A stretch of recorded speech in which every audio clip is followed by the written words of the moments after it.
From unexplainable footprints in the sand leading to terrors far beyond our comprehension, to abandoned lighthouses harboring the chilling ghostly entities of sailors long since claimed by the sea. Are you ready to brave these 5 scary stories on the beach? Number 5. The Haunting Tide.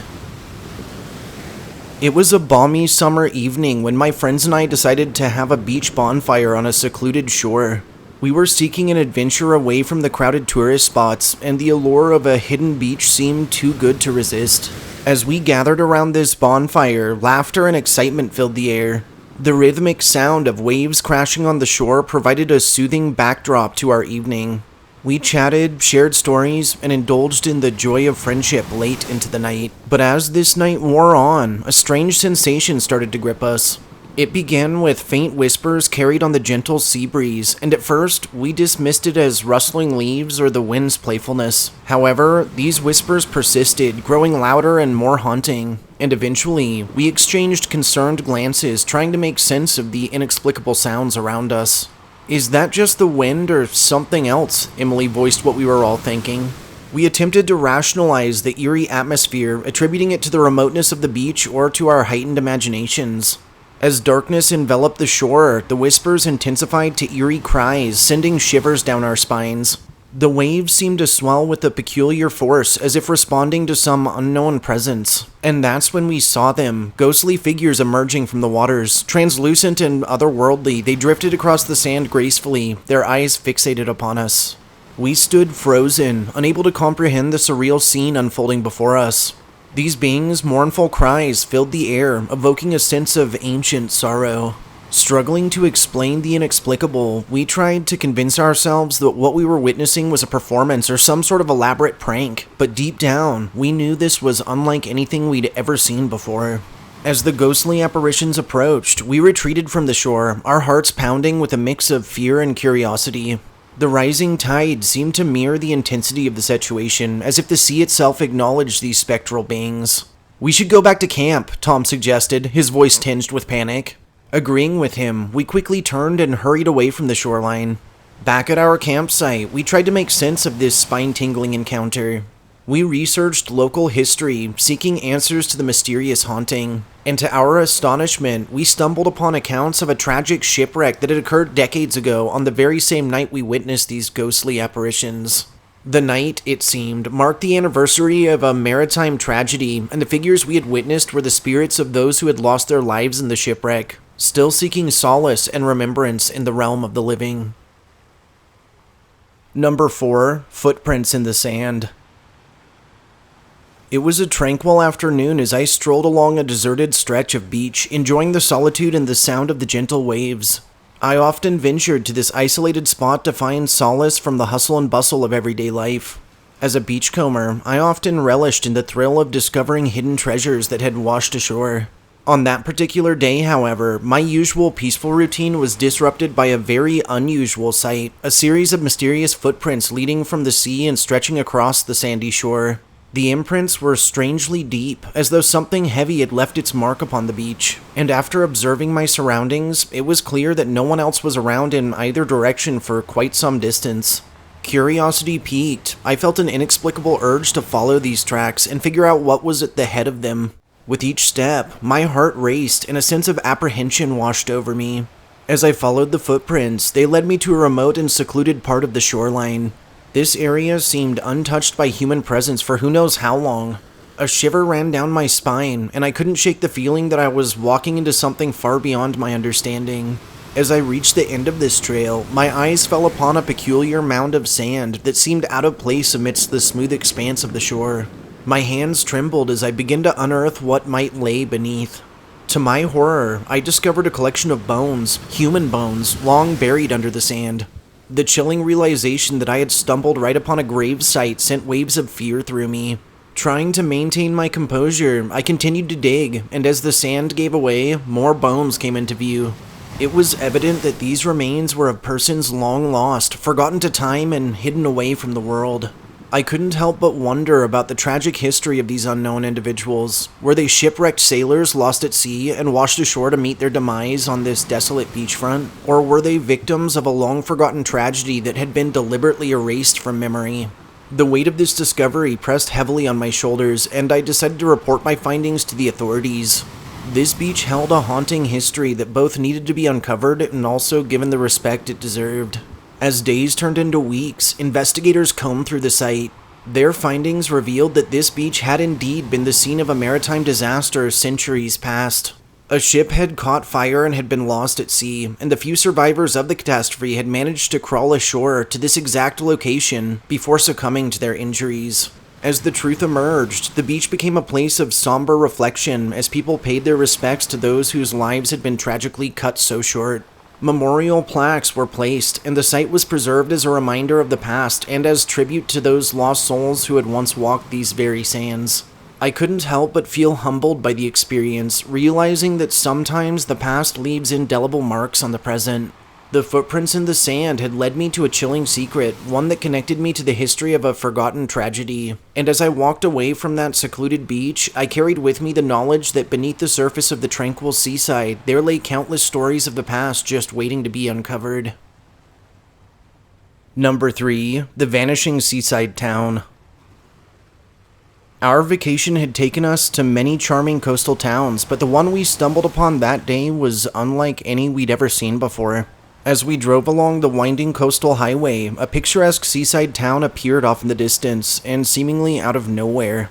Surprised that it wasn't marked on our GPS, we decided to turn onto the narrow road leading to and explore it. This town exuded an aura of old-world charm, with quaint cottages, cobblestone streets, and a tranquil harbor dotted with fishing boats.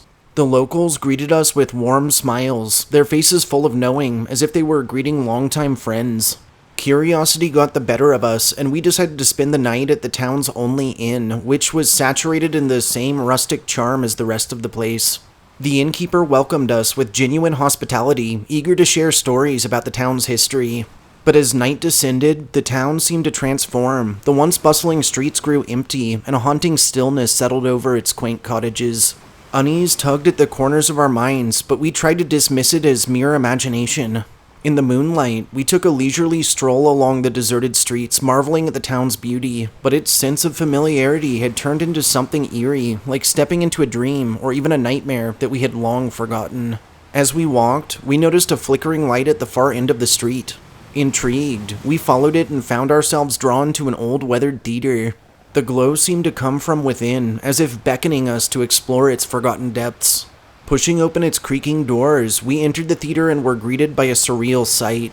Its hundreds of seats were completely filled with an audience, though we didn't remember any of their faces from our jaunt through town, and all were engaged in a play we couldn't at first comprehend. Subsequent performances seemed to be reenacting moments from our trip, moments from our life, moments that we had shared together, albeit with different names in a slightly different setting. Stunned and terrified, we started to back towards the door, but when we reached it, we found it securely locked. Not certain of the seriousness of this weird situation, we began shuffling around the walls of the theater, searching for another way out while attempting to stay inconspicuous to its audience. After a time, we found a side exit that thankfully was open and let ourselves out onto the street. We attempted to retrace our steps, trying to find our way back to the inn, but for being such a small town, the layout was surprisingly confusing. We felt turned around. The cheerful locals from earlier were gone, and from windows, porches, and shop fronts, we were seemingly watched the entire way by ominous figures obscured by the darkness of night. We wandered the streets of the town for what felt like an eternity. All the while, just like the play, we were watched by an audience that was neither welcoming nor friendly, and each time we thought we were making progress, the town would seemingly shift and change, leading us in circles. Exhausted and on the verge of despair, we finally stumbled upon a hidden alleyway that led us back to the harbor. With a glimmer of hope, we knew at least we could reorient ourselves towards the main drag from there. Upon reaching the harbor, however, we encountered the most terrifying aspect of our experience yet. A group of around 30 people was gathered right along the pier, all silent and all staring at us. And as we turned onto the main drag, this group began shuffling towards us. Without another moment of hesitation, we half walked, half ran back to the local inn. We grabbed our stuff, tossed it into our car, and sped off as quickly as possible towards the main highway. As we continued our vacation, we spoke very little of our odd night in that small town, and strangely, on our return trip back down the coast, we failed to relocate any such place. Just like the presentation we'd played witness to in that theater, perhaps this locale was a place out of memory, a place that, much like a dream, ceased to exist upon waking, and that was just as easily forgotten. Number 2, the Lighthouse. It was a remote, moonlit night when our group of thrill-seekers arrived on the remote island, drawn in by the legend of an abandoned lighthouse steeped in dark tales of centuries-old curses. Curiosity and excitement fueled our desire to explore this enigmatic structure, and despite warnings from locals, we forged onwards. As we approached the looming tower, its silhouette cast eerie shadows against the night sky. The sound of crashing waves added to its ominous atmosphere, yet we couldn't suppress our adrenaline-fueled eagerness. With flashlights in hand, we ventured inside the decaying structure. The air was heavy with the weight of history, and the creaking floorboards seemed to echo through its past. We ascended the lighthouse's spiral staircase, each step heightening our anticipation. As we reached the top, we found ourselves in the lamp room. The panoramic view of the surrounding ocean was breathtaking, but it also held an eerie aura that engulfed us and also sent a chill down our spines. Determined to unravel or even evoke its mystery, we decided in our youth and foolishness to conduct a seance, hoping to communicate with any lingering spirits. Ignoring prior warnings of the island's curse, we lit candles and gathered around an old worn table. The atmosphere around us grew tense as we called out to the unknown, our hearts pounding in anticipation. Suddenly, the candles began to flicker, and then an unnatural gust of wind extinguished them. The air seemed to crackle with energy as an overwhelming feeling of dread settled upon us. Before we could react, the lighthouse itself seemed to come alive with sound, and the staircase leading back down began to groan and shake violently. Panic washed over us as we realized we might have awakened something that lingered, something dark. "We need to get out of here now," James cried. But it was too late. With a heavy crashing, the entire stairwell collapsed, trapping us at the top of the lighthouse. Panic evolved into full-blown terror as the gravity of our situation set on us. We were completely trapped. In desperation, we attempted to call the police, to call anyone, but all attempts were met in failure. Our phones had no signal, and our pleas for help seemed to be swallowed up by the night. As if it couldn't get any worse, that's when some strange things began to transpire. Shadows danced in our peripheries, and with every crash of the waves, we swore we heard voices filled with anguish, filled with anger. As the night wore on, we huddled together, our fear deepening with every passing minute. Hours passed, and exhaustion took hold of our group.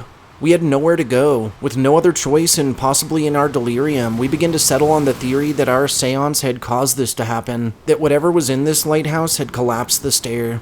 In a final act of both bravery and desperation, we joined hands again, attempting a cleansing ritual. With resolute determination, we spoke of forgiveness, of compassion, and of peace, hoping to quell whatever malevolence gripped the light. To our surprise, the shadows began to recede, and the air became lighter.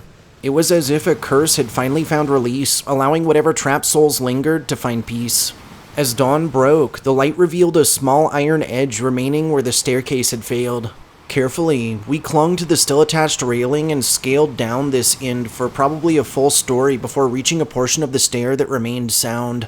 When we finally reached the ground floor, we ran from the structure.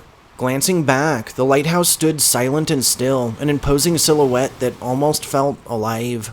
With a mixture of relief and gratitude, we left the abandoned lighthouse behind, its dark history forever etched in our memories.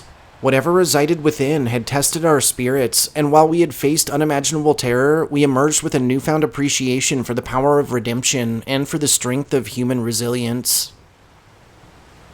Number 1, the song. Our family had been looking forward to a much-needed beach vacation for a while now, hoping for a week of relaxation and fun by the sea. Little did we know that our idyllic getaway would be forever changed by an encounter with the unknown. One evening, as we strolled along the tranquil shoreline of the town we'd settled on spending our time in, the air was filled with a hauntingly beautiful melody. Enchanted by this alluring singing, we followed the sound, drawn closer and closer to the captivating voice that seemed to emanate directly from the sea. There, in the moonlit waters, we beheld a woman standing in the shallows, bathed in an otherworldly allure.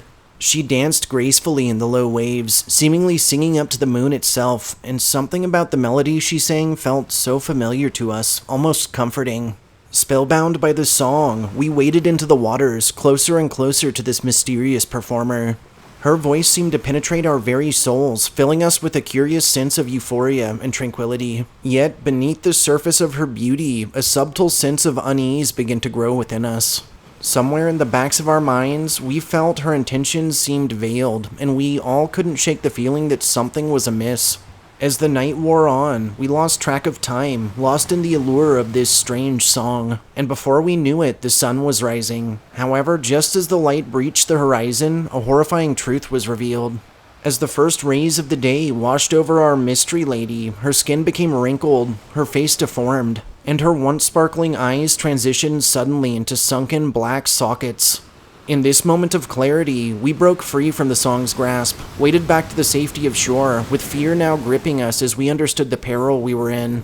The enchanting performance had lured us into the realm of whatever this thing was, a realm where the line between reality and illusion blurred. She, or it, sought to entrap us, to keep us in its thrall forever, using its beautiful song to ruse and deceive. We watched in horror as the singer's true form began to emerge from the water, a hideous, monstrous creature with jagged teeth and long fingernails that were almost claws. The beauty that had captivated us was merely a facade, concealing this being's abysmal malevolence. Summoning every ounce of strength, we fled the beach, our hearts pounding with fear and adrenaline. This encounter had forever changed us, leaving us with a sense of both awe and terror. As we returned to our beachfront rental, we knew we had been fortunate to escape this creature's grasp.